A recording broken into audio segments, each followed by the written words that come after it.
What's going on, guys? T2RX6 here, back for another build the Ecto-1. Sorry it's been a little while.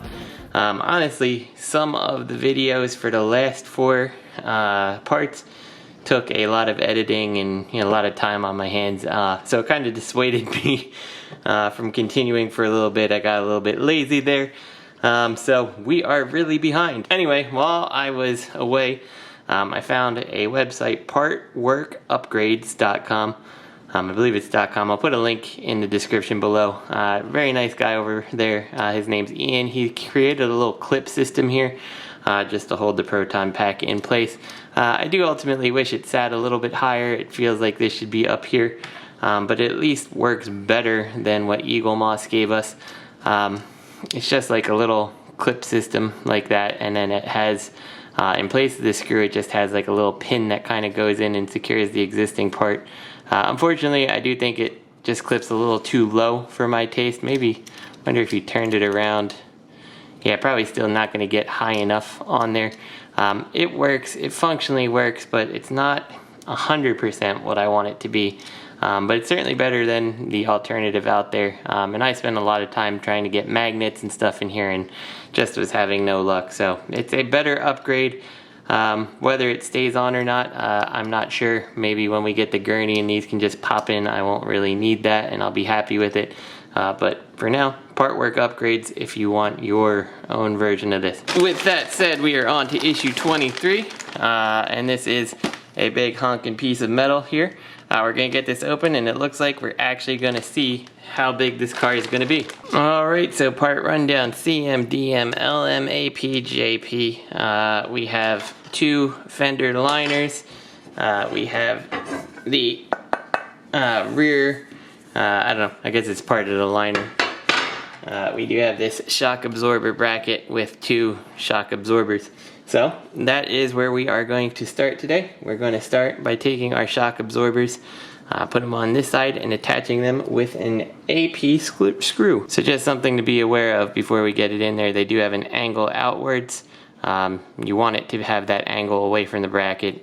You probably figured that out when you tried to put it in, because angling it inward just wouldn't work. Also, you want the bracket oriented like this with the 2 ones that the shock absorber is going to go in the center, and then the outer ones here.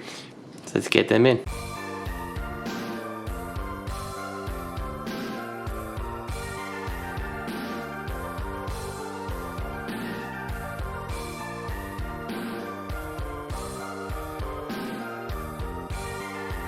So now that these are in place, I did do them fairly tight, but they're still loose enough that I can kind of move them into their final position when we need them. So from here, we're going to take these, and we're going to take our base here. We want it this way, so your holes are at the top, and this guy's going to go right into here like so. There's a little key right here to make sure we have it put in correctly. If we can get it in there. I don't know if you can see it. There we go. And then we're going to go and flip this over, and we're going to use our JP screws into these holes to secure it.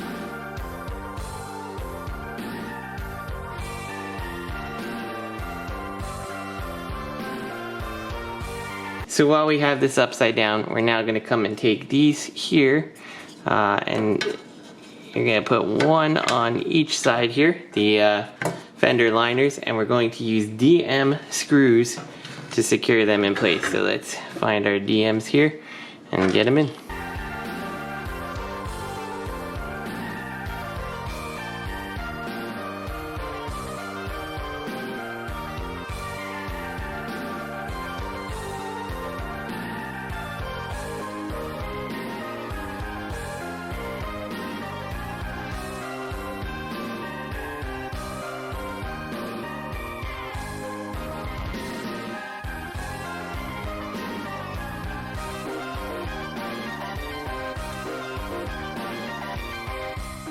So at this point, we're really going to see the size of the car start to take shape here. We're going to take this, and this goes right on top here.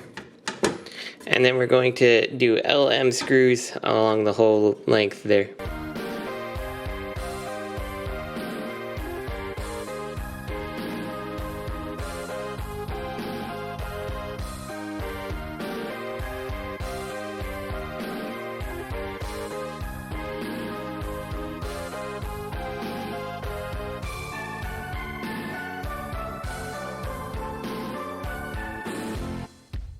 So from this point, we're almost done with this issue.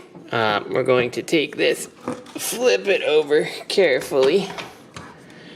Then we're going to take our rear chassis here. We're going to flip these up because we want them to fit within here. And then this is going to come down right here. And let me make sure we have all our holes lined up.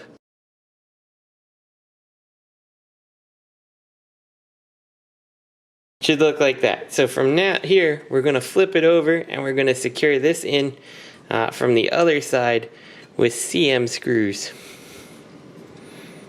And I'm just going to fold them in like that just so they're not hitting the table.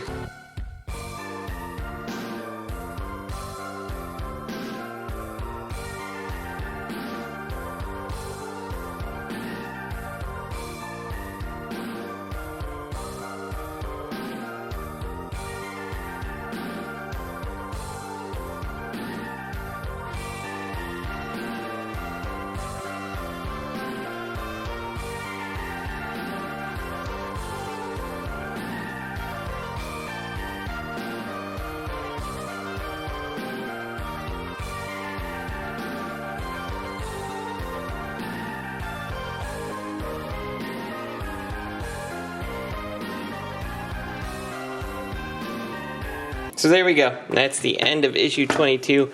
This really secures up nice. You could see earlier when I flipped it, it was really wobbly, but once that frame secured in, it's solid. If I was going to do it different, I think I would have actually put the frame in here first, and then put this plate on, and then continued securing the frame, and then put these in, because it just seemed weird that this flops so much on these 4 screws when this frame does this awesome job just stabilizing the whole bottom of the car. So anyway, issue 22. Hope you guys enjoyed it. Thanks for watching. See you next time.